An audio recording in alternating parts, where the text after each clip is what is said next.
இலங்கை கடற்படையால் கைது செய்யப்படும் மீனவர்களுக்கு சிறை தண்டனை வழங்கப்படுவதை கண்டித்து ராமநாதபுரம் மாவட்ட ஆட்சியர் அலுவலகத்தை முற்றுகையிட்டு போராட்டம் நடத்த ராமேஸ்வரம் மீனவர்கள் திட்டமிட்டுள்ளனர். இதுகுறித்த கூடுதல் விவரங்களை தருவதற்காக நமது செய்தியாளர் பூபேஷ் இணைகிறார். வணக்கம் பூபேஷ், விவரம்.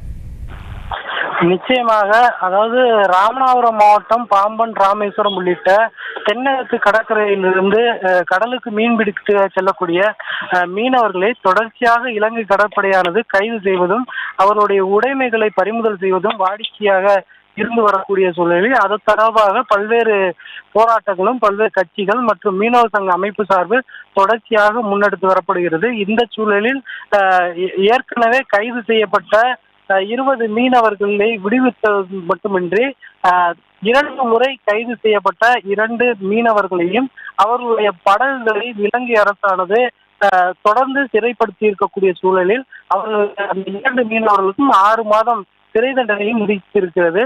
இதனைத் தொடர்ந்து சிறையில் இருக்கக்கூடிய 2 மீனவர்களையும் விடுவிக்க வேண்டும். அதே போல அவர்கள் பறிமுதல் செய்து வைத்திருக்கக்கூடிய அந்த படகுகளையும் உடனடியாக விடுவிக்க வேண்டும் என கூறி இன்று பாம்பனில் மீனவ சங்கங்களின் சார்பில் ஆலோசனை கூட்டமானது நடைபெற்றது. இந்த ஆலோசனை கூட்டத்தின் போது எதிர்வரும் 23, 24 உள்ளிட்ட தேதிகளில் கச்சத்தீவில் நடக்கக்கூடிய அந்த கச்சத்தீவு அந்தோனியர் திருவிழாவை புறக்கணிப்பது மற்றும் அந்த மாவட்ட ஆட்சியர் அலுவலகத்தை முற்றுகையிடுவது உள்ளிட்ட பல்வேறு கண்டனங்களை எழுப்புவதற்காக இந்த மீனவர்கள் தரப்பில் கூறப்பட்டுள்ளது.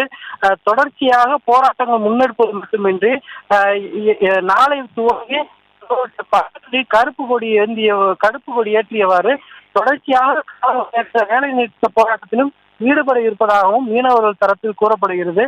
தொடர்ச்சியாக மீனவர்கள் கைது செய்யவும் அதுபோல குறிப்பாக தற்பொழுது இலங்கை சிறையில் இருக்கக்கூடிய 2 மீனவர்களை விடுவிக்க வேண்டும் உள்ளிட்ட பிரதான கோரிக்கைகளை வலியுறுத்தி மீனவர் சங்க கூட்டத்தில் இந்த முடிவானது எடுக்கப்பட்டுள்ளது. மீனவர்கள் கைதை தொடர்ச்சியாக கண்டித்து வரும் நிலையில் மத்திய மாநில அரசுகள் நடவடிக்கை எடுக்க வேண்டும் என அவர்கள் கோரிக்கை விடுத்துள்ளனர். விவரங்களுக்கு நன்றி பூபேஷ்.